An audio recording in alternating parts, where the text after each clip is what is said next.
Welcome to Life Coaching for Dance Studio Owners. Each week, we talk money, mindset, and self-care to help you live a more peaceful life and lead a more profitable business. Let's get started. Today, I want to introduce a 3-part summer podcast series called Unapologetically Wealthy.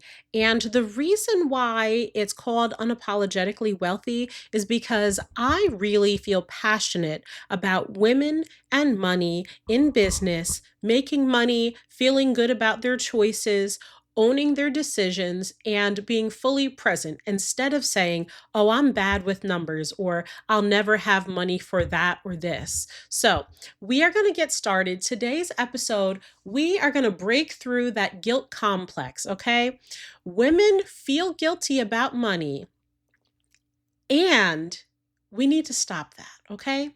Now, if you are not a woman who is feeling guilty about money, this isn't for you. But if you have felt bad about maybe you make money and then you don't want to tell your friends about it because maybe you feel that they don't make as much and you don't want them to feel bad, or you make money but you associate certain things with that you're concerned that you don't really want to talk to people. You feel like you need to apologize if you're going to raise your prices. So when we talk about this, I want to recognize and acknowledge that this is a topic that makes some people uncomfortable, and that's exactly why we need to talk about it.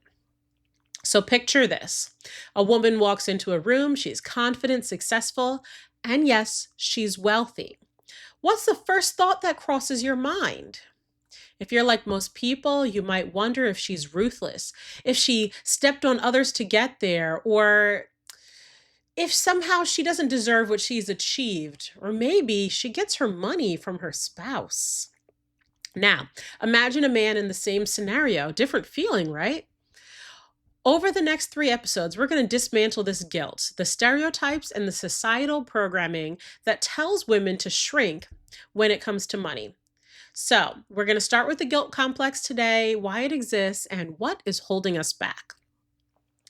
Let's start with an uncomfortable truth. We live in a society that simultaneously tells women they need to be financially independent while also making them feel guilty for actually achieving financial success. This guilt complex runs deep and it starts early. Many of us grew up hearing messages like, money doesn't buy happiness. Rich people are greedy. Good women are selfless and giving. It's not ladylike to talk about money. And then think of the language we use. When a man is wealthy, he's successful or accomplished. And when a woman is wealthy, she's often labeled as ruthless, cold, or we assume she must have sacrificed her family or femininity to get there. But here's what I want you to understand. Feeling guilty about your financial success doesn't make you more virtuous. It just makes you less powerful. When women feel guilty about earning money, we undervalue our services and skills. We avoid negotiating for better compensation. We give away our time and expertise for free. We make financial decisions from a place of shame rather than strategy. And we model limiting beliefs for the next generation. Let's be really specific about how this guilt is actually harming us and our communities.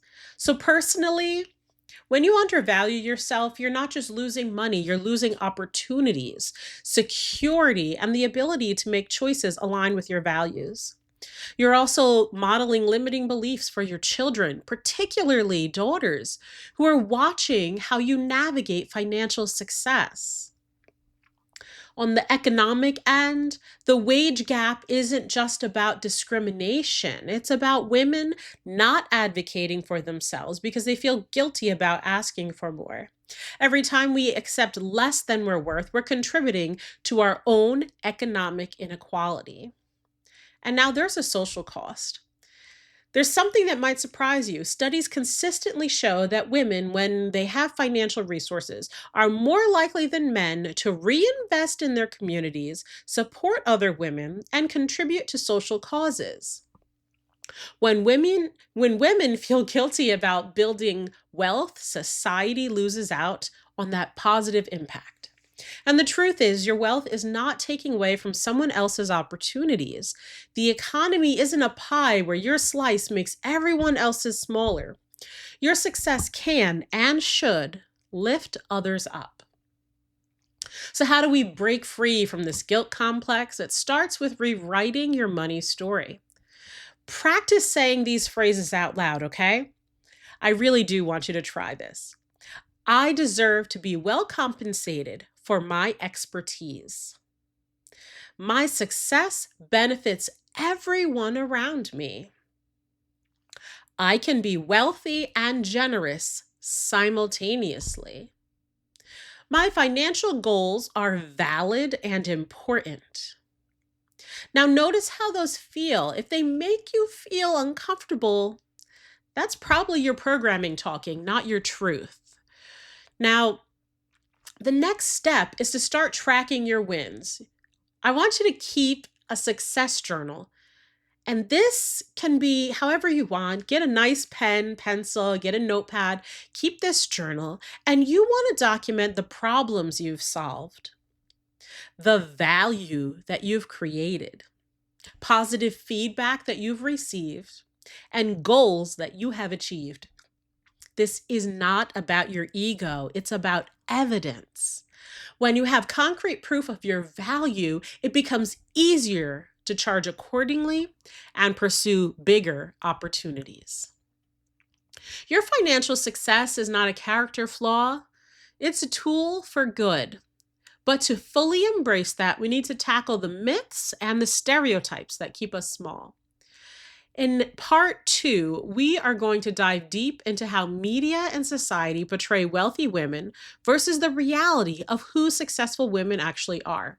We'll break down the evil wealthy woman narrative and replace it with truth about female financial success. Remember, you don't have to choose between being wealthy and being good. You can be both.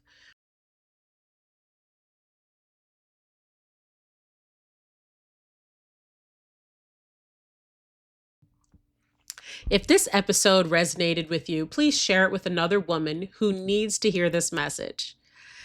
I also encourage you to go to my website, gingerhaithcox.com, and book your free breakthrough call where I will walk you through where you are feeling stuck and what we can do about it.